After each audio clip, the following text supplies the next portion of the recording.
Hello friends, मैं हूं पार्थ शाह और आज हम एक ऐसा मोटो व्लॉग बनाने वाले हैं जिससे आपके सारे डाउट सॉल्व हो जाएंगे। मैं अपना इंट्रोडक्शन दे दूं, मैं पार्थ शाह कंटेंट क्रिएटर हूं। हमने लास्ट मंथ ही परचेस करी थी, ऑफिशियली परचेस करी थी सुजुकी वी-स्टॉर्म 250cc।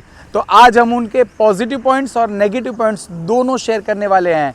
तो ध्यान से जो भी ये परचेस करना चाहते हैं, एडवेंचर बाइक खरीदना चाहते हैं, वो वीडियो एंड तक देखना, क्योंकि 100% हम रिव्यू देने वाले हैं, वो भी जेन्युइन वाले हैं। तो सबसे पहली शुरुआत हम करेंगे बाइक के वॉक अराउंड की। छोटे मोटे जो फंक्शंस फीचर्स हैं वो हम जानने वाले हैं और उसके बाद एक बड़ी सी राइड पे भी चलने वाले हैं। पर एक छोटी सी रिक्वेस्ट है, ये मेरा ऐसा मोटो व्लॉग फर्स्ट टाइम है, तो आप लोग लाइक शेयर मत करना तो भी चलेगा। आप लोग सिर्फ कमेंट करना और ये बताना कि इसमें क्या क्या सजेशंस हैं, क्या क्या हम ऐड कर सकते हैं, क्या नहीं करना चाहिए, वो मुझे प्लीज़ प्लीज़ प्लीज़ जेन्युइनली आप लोग फीडबैक देना कि क्या क्या ऐड करना चाहिए। तो चलते हैं बाइक के वॉक अराउंड पे। वॉक अराउंड में सबसे पहले शुरुआत करेंगे इसके लुक्स के बारे में, हम बातें करेंगे। लुक्स एक नंबर है, सीरियसली इसको देख के मतलब फ्लैट हो जाए वैसा लुक है। टायर प्रोफाइल भी एकदम ह्यूज साइज़ है। सबसे ज़्यादा मेरा फेवरेट वाला जो लुक है वो ये बैक लुक, मतलब पूरा रॉकेट के जैसा लग रहा है और जैसे उड़ने के लिए वो तैयार ही है। ड्यूअल एग्जॉस्ट मफलर, पीछे भी डिस्क ब्रेक, आगे भी disc break. Detail wise discussion करते हैं हम सबसे पहले स्टार्ट करते हैं यहाँ से, सीट से। सीट पोजीशनिंग एक नंबर है, शानदार है। और अभी क्यों शानदार है वो भी मैं बता दूँ। इससे पहले 11 साल में रॉयल एनफील्ड की बुलेट 350 क्लासिक यूज़ करता था। उसके अंदर सीट के नीचे 2 स्प्रिंग दी जाती थी। मुझे ऐसा लगता था कि सबसे हाईली कंफर्टेबल है, और इसके नीचे यहाँ पर स्प्रिंग नहीं थी, थोड़ा नीचे की साइड मोनोशॉक एब्जॉर्बर वो सब दिख रहा था। पर मुझे लगा इतनी शायद ज़्यादा कंफर्टेबल नहीं होगी, पर ये एक्सट्रीम लेवल की कंफर्टेबल। मतलब अभी तक मैंने कंटिन्यूसली 70 किलोमीटर राइड किया है। 70 किलोमीटर तक कोई भी दिक्कत नहीं है। पता नहीं चल रहा था कि इसमें स्प्रिंग यहाँ पर सीट के नीचे एक्जेक्टली है या नहीं है। हाँ, बैक साइड जो पिलियन सीट है वो हल्की सी वो टफ है, ये थोड़ी ज़्यादा सॉफ्ट जैसा दिख रही है। तो लुक भी गजब का है और सिटिंग पोजीशन भी एकदम परफेक्ट है। सबसे ज़्यादा मुझे इफ़ेक्टिव ये वाली चीज़ लगी, ये एक्चुअली एडवेंचर बाइक है। मतलब आपको कहीं पर भी रोड पे चलानी हो, ऑफ रोडिंग करनी हो, कुछ भी करना हो, पर यहाँ पर अगर बाइक गिरती विरती है तो इसको कुछ भी डैमेज होने के चांसेस ही नहीं हैं। हाँ, आफ्टर मार्केट बहुत सारे लोग इसमें एलईडी और वो सब फिटिंग करवाते हैं, पर एलईडी फिट कराने के बाद ये ऐसी फ्लेक्सिबिलिटी शायद वो नहीं मिल सकती है। और इसका जो लुक है फ्रंट से भी एक नंबर लगता है, मुझे तो लुक देख के मज़ा आ जाता है। और सेकेंड थिंग, 250 सीसी इंजन होने के बावजूद भी उसको कॉम्पैक्ट बनाया गया है।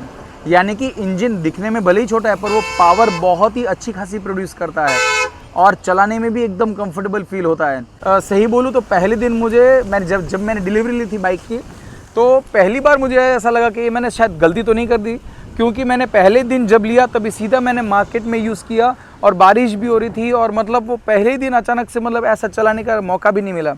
दूसरे दिन इसको हाईवे पे चला के लेके गया बॉस, ऐसा लगा कि नहीं, गज़ब का डिसीजन था ये लेने का, ये परचेस करने का, क्योंकि एक नंबर। सही बोलूँ तो मुझे ऑफ रोडिंग में और पहाड़ चढ़ाने में ये ऐसा हमें इतना इंटरेस्ट नहीं है। हमें सबसे ज़्यादा जो पसंद है वो है हाईवे पे चलाना, और हाईवे पे जो इसका ग्रिप है, स्मूथनेस है, वो काफ़ी शानदार है। वो हम एक्चुअल में जब राइड करेंगे तब आपको एग्जैक्टली एक्सपीरियंस करवाएंगे। बाकी आप लोग यहाँ पर, हाँ, एक और चीज़ जो सबसे ज़्यादा जो बुलेट में है, ये वाइब्रेशंस बहुत ज़्यादा, मतलब बैक का लुक तो आप भूल ही जाइए, पर इसमें एकदम स्मूथ आता है। कितनी भी आप 70, 80, 90 की भी स्पीड पे हो तो भी आपको क्लियर विजन रहेगा। हाँ, कंपैरिजन नहीं कर सकते हैं, वो पूरा अलग सेगमेंट है और ये अलग सेगमेंट है, पर ये मेरा पर्सनल एक्सपीरियंस आपके साथ शेयर कर रहा हूँ। डिजिटल कंसोल मीटर, हाँ, इसके ऊपर भी आएंगे हम। मोबाइल के साथ डायरेक्टली कनेक्ट हो जाता है और यहाँ पर चार्जिंग का सॉकेट भी दिया गया है, डायरेक्टली कनेक्ट हो जाता है मोबाइल के साथ। हालांकि मैंने अभी तक किया नहीं है, क्योंकि अभी नई नई बाइक है और इतना टाइम मिला नहीं है, तो हम डिटेल वाइज इसके बारे में डिस्कशन बाद में करेंगे। इसके नेगेटिव पॉइंट आएंगे तभी हम इसके ऊपर ज़रूर आते हैं।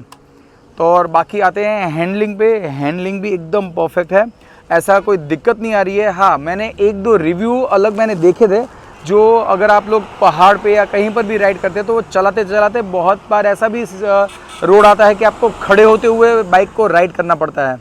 तो जब आप लोग एग्जैक्टली खड़े हो जाते हो तो बाकी एडवेंचर बाइक्स में क्या होता है कि हाथ आपके एकदम स्ट्रेट होते हैं।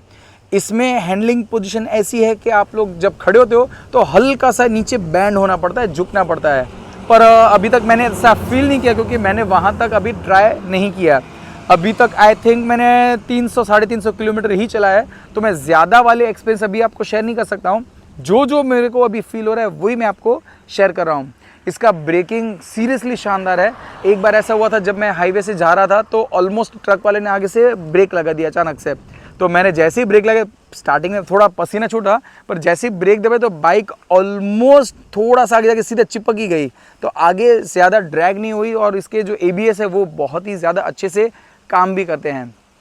नकल गार्ड, ये इसका मुझे सही बोलूँ तो मुझे ज़्यादा इसका वो नहीं था कि अभी मुझे लगा शायद ये लुक के लिए ही दिया जा रहा होगा, पर ये एक्चुअली में जब ठंड का मौसम हो तो हाथ भी आपके कंफर्टेबल ही हो, हाथ के ऊपर इतना ज़ोर नहीं आए और वो हवा का जो दबाव रहता है वो सीधा यहाँ से जाके सीधा डिस्ट्रीब्यूट हो जाता है, तो हाथों के लिए भी वो सबसे ज़्यादा कंफर्टेबल रहता है। अभी हाल फिलहाल ज़्यादा पॉजिटिव पॉइंट्स तो मतलब लुक का ही है कि भई आप लुक देख के आपको एक बार मतलब फ्लैट ही हो जाएंगे। नेगेटिव पॉइंट्स पे आते हैं तो नेगेटिव पॉइंट्स इतना ज़्यादा नहीं है, छोटे मोटे पॉइंट्स। अगर सुजुकी कंपनी अगर देख रही है तो एक छोटी सी रिक्वेस्ट है, जो छोटे छोटे जो पॉइंट्स हैं ना वो इफ़ेक्ट बहुत ही ज़्यादा करते हैं। हाँ सॉरी, एक और पॉजिटिव पॉइंट्स बोलना भूल गया। बहुत सारे लोगों की कंप्लेंट है इसमें स्लिपर क्लच होना चाहिए, मतलब वो फटाफट यहाँ पर हम गियर शिफ्ट कर पाएँ। पर हालांकि मैंने अभी तक जितना चलाया है उतने में मुझे ये भी ज़्यादा कंफर्टेबल फील हुआ। जब आपको प्योरली ऑफ रोड करना हो या कीचड़ में चलाना हो या पहाड़ पे चलाना हो तब शायद आपको थोड़ा सा दिक्कत महसूस हो सकती है, पर एज सच मुझे तो ये एकदम प्रॉपर लगा, कंफर्टेबल भी फील हो रहा है इसमें। अभी नेगेटिव पॉइंट्स पे आते हैं। नेगेटिव पॉइंट्स में सबसे ज़्यादा बड़ा वाला, प्लीज़ सुजुकी अगर आप लोग देख रहे हो तो ये खास ध्यान से देखना, ये जो हेडलैम्प है उसका जो ब्राइटनेस है, अगर आप लोग अकेले अंधेरे में कहीं पर भी ट्राई करेंगे तो 1 नंबर आता है। पर अगर ये सेम टू सेम अगर आप लोग हाईवे पे चलाते हो और सामने से कोई नॉर्मल गाड़ी भी आती है जिसकी नॉर्मल हेडलाइट है, कंपनी फिटेड हेडलाइट है, तो उसके सामने इसका पता नहीं पूरा अंधेरा जैसा ही हो जाता है, विजन ही नहीं आता है। तो आई डोंट नो कि कंपनी ने ऐसा क्यों किया है। थोड़ा सा हेडलैम्प ज़्यादा पावरफुल देते तो थोड़ा विजन में दिक्कत नहीं आती। हाईवे पे ये मुझे बहुत ज़्यादा, सही बोलूँ तो मुझे दिक्कत आ रही थी। मैंने अभी तक लगभग 7 से 8 बार ट्राई किया हाईवे पे, हर बार डिसअपॉइंट होता था और एकदम स्लोली चलानी पड़ती थी विजन ना होने के कारण। तो सबसे बड़ा ड्रॉबैक मुझे यही वाला लगा है। बाकी लुक्स के मामले में आप लोग को कैसा लगा है वो आप मुझे ज़रूर बताइएगा। मुझे राइड में जो शॉर्ट राइड पसंद है, मतलब 15 किलोमीटर, 25 किलोमीटर, 30, 40, 50 किलोमीटर तक। अभी तक मैंने एक्सट्रीम लॉन्ग नहीं किया, मैक्सिमम मैंने 70 to 80 किलोमीटर ही ड्राइव किया है, पर मुझे बहुत ही मज़ा आता है। और फुल किट के साथ, फुल किट यानी कि इसके साथ साथ ये सबसे ज़्यादा ज़रूरी रहता है हेलमेट, जो मेरा फेवरेट वाला है। तो प्लीज़ सभी राइडर से रिक्वेस्ट है, जब भी राइड करें तो हेलमेट बिना राइड नहीं करना। और साथ ही साथ जो फुल सेफ्टी किट आती है जैसे कि ग्लव्स हो गया, जैकेट हो गया, वो आप लोग के लिए सबसे बेस्ट रहेगा। अभी बातें तो बहुत कर ली, अभी सीधा चलते हैं ड्राइव पे। तो बने रहना, क्योंकि ड्राइव में लाइव एक्सपीरियंस कैसा रहता है वो मैं आपको समझाऊंगा। और कौन से रोड पे जा रहे हैं तो मतलब रहेगा तो हाईवे ही, पर वैसा हाईवे जहाँ पर ट्रैफिक ज़्यादा रहता है, तो आप लोग को एग्जैक्टली पता चलेगा कि ये राइड वाइज कैसा फीलिंग देती है। फाइनली बाइक को लेके निकल चुके हैं हाईवे पे और काफ़ी शानदार वेदर के साथ हम राइड कर रहे हैं। सबसे पहले बात करेंगे डिजिटल कंसोल मीटर के ऊपर। जो मीटर के ऊपर ज़्यादा फंक्शन फीचर्स नहीं है पर डिसेंट इनफ है, सारी इन्फॉर्मेशन बेसिक वाली सब आ जाती है। हैंडल बार भी प्रॉपर है, हाईवे पे कंफर्टेबल ग्रिप आती है, कोई दिक्कत नहीं आती है। और सबसे बेस्ट तो मुझे इसका कलर लगा, येलो कलर, ब्लैक कलर, ये दो मैंने सिलेक्ट करके रखे थे। ब्लैक कलर में थोड़ा सा डिसेंट लग रहा था, येलो आई कैचिंग था, इसलिए मैंने फिर फाइनल येलो वाला किया। दूर दूर से सब लोग देखते हैं कि भाई बाइक कौन सी जा रही है। मिरर की बात करें, side mirror, left and right, vision भी काफ़ी अच्छा है, जैसा कि मैंने आपको पहले ही बताया। प्लीज़ रिक्वेस्ट है, जब भी आप लोग हाईवे पे जब बाइक राइड कर रहे हो तो मिरर का इस्तेमाल सबसे ज़्यादा करना, देखना आगे पीछे कौन आ रहा है कौन जा रहा है। और ये राइड का मज़ा तो मैं आपको बिलीव भी नहीं करा सकता, इतना मस्त मज़ा आ रही है क्योंकि रॉयल एनफील्ड के बाद सीधा इसके ऊपर शिफ्ट हुए हैं। तो जो कंफर्टनेस जो हाईवे पे दिख रहा है अल्टीमेट लेवल का है, इसलिए कोई भी दिक्कत जैसा तो है ही नहीं। एकदम मक्खन की तरह स्मूथली बाइक निकल जा रही है। और सामने भी आप लोग देख पा रहेंगे पुलिस वाले भी हैं, पर हमें कोई दिक्कत नहीं है क्योंकि हेलमेट भी है, सारे डॉक्यूमेंटेशन भी है, लाइसेंस भी है, स्पीड भी कम है, तो कोई दिक्कत नहीं है, स्मूथली हम निकल जाते हैं। और हाँ, ये बात अच्छी याद आई, जब भी आप लोग राइड पे जाएं तो हेलमेट एटलीस्ट कंपलसरी पहन के जाना, आपकी सेफ्टी के लिए भी अच्छा है। और जनरली पुलिस वाले लोग हेलमेट देखते ही जनरली कोई पकड़ता नहीं है, तो हेलमेट को कंपलसरी मान के आप लोग चलाना, कोई दिक्कत नहीं आएगी। स्टार्टिंग में 2-3 दिन शायद ऐसा लगेगा, फिर उसके बाद आदत सी लग जाएगी। अभी जो हम जा रहे हैं भुज से मांडवी वाला रोड है, वहाँ की हम आपको टेस्ट दिखा रहे हैं। मांडवी से लेके भुज जा रहे हैं वैसा रोड है, एक्सट्रीम लेवल का पूरा खाली रोड नहीं है, हल्का सा ट्रैफिक रहता है। और जैसे जैसे आगे जाएंगे तब भुज की सिटी से नज़दीक अच्छा खासा ट्रैफिक आ जाता है। और आपको क्या बताऊं, जब भी ये बाइक चलाते हैं तो मतलब ऐसे सारा टेंशन भूल जाते हैं, एकदम मस्त एक अलग दुनिया में खो जाते हैं, वैसा फीलिंग आता है। धीरे धीरे बातचीत भी करते जाते हैं इसके प्राइसिंग के बारे में भी, और कौन से ऑप्शंस मैंने सोचे थे और ये ऑल ऑफ सडन ये बाइक पे क्यों शिफ्ट हुए वो भी आपको बताते हैं। मेरा बजट जनरली 2 से 2.5 लाख के बीच में रहता है जब भी मैं बाइक परचेज़ करता हूँ। तो अभी तक मैंने 6 बुलेट्स परचेज़ कर ली, मतलब एक परचेज़ करी वापस सेल करी, दूसरी परचेज़ करी वापस सेल करी। मतलब जब भी नया मॉडल आता है तो कुछ ना कुछ अंदर से फील आता कि यार अभी बाइक लेनी चाहिए, नई वाली लेनी चाहिए। तो लास्ट जब मैंने एक बार हिमालय की मैंने टेस्ट ड्राइव ली थी, रॉयल एनफील्ड की हिमालयन, पर वो मुझे बहुत ही अच्छी लगी चलाने में, पर मुझे 2-3 पॉइंट ऐसे लगे कि यार ये नहीं लेनी चाहिए। सबसे पहले था उसका प्राइस पॉइंट, इससे ऑलमोस्ट 80 to 90,000 महंगी थी। ऊपर से उसका मेंटेनेंस कॉस्ट भी अच्छा खासा, सर्विस कॉस्ट के बारे में भी हम बातचीत करने वाले हैं, पर जो प्राइस पॉइंट था वो भी काफ़ी ज़्यादा था उसका। और दूसरा सबसे मेन जो माइलेज इसमें ज़बरदस्त है ये सुजुकी की वी-स्ट्रॉम में, क्योंकि इसका जो डिजिटल कंसोल मीटर आप देख पा रहे हैं उसके अंदर एक्चुअली माइलेज शो करता है। जो 4 व्हीलर में सिस्टम आता है कि अभी आप लोग चला रहे हो तो 38 की माइलेज दे रही है, 39 की दे रही है, 45 की दे रही है, वैसा यहाँ पर शो करता है। एक्चुअली मैंने जब भी ये बाइक चलाता हूँ तो जब भी मैं क्लच पकड़ के जब ढलान जैसा आता है तो ऑलमोस्ट 99.9 की माइलेज भी शो करता है। इसका मतलब जो एवरेज आप जिसको बोलते हो कि कभी आप चला रहे हो तो आपको 30 दिखा रहा है, कभी 50 दिखा रहा है, कभी 80 दिखा रहा है, ऑन एन एवरेज अभी तक मुझे ये बाइक ने ऑलमोस्ट 42 का माइलेज दिया है, जो काफ़ी शानदार है। और जो रॉयल एनफील्ड की जो हिमालयन थी उसकी माइलेज मैंने सुनी थी 20 से 25 के आसपास ही है, बिकॉज वो मोर देन 400 सीसी है। इसलिए पावर पिकअप हल्का सा उसके इसमें से थोड़ा सा डाउन रहेगा, पर आपको इतना ज़्यादा कोई फील नहीं आएगा कि इसका पावर कम है और हिमालय का ज़्यादा।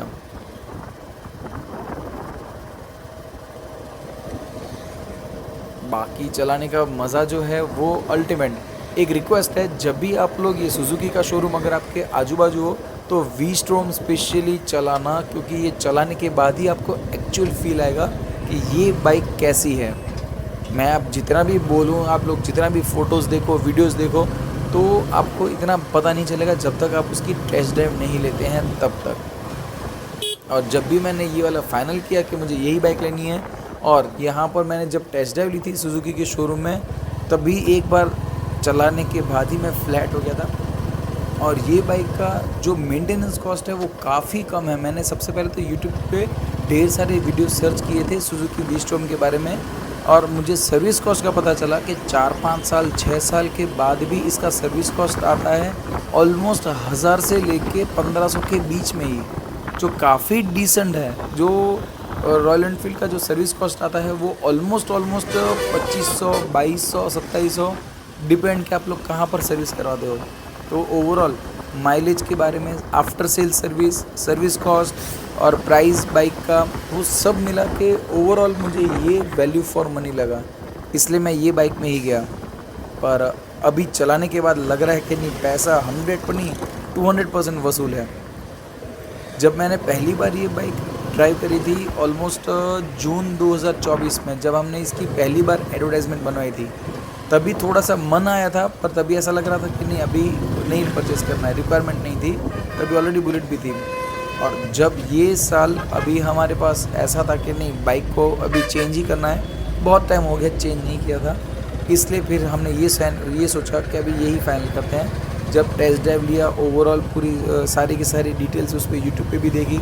और हाँ, एक और ऑप्शन था, ये येज़दी की ब्लैक कलर की आई है मॉडल, लुक वाइज वो भी एक नंबर क्लासिक लग रही थी, ख़तरनाक लग रही थी लुक वाइज तो।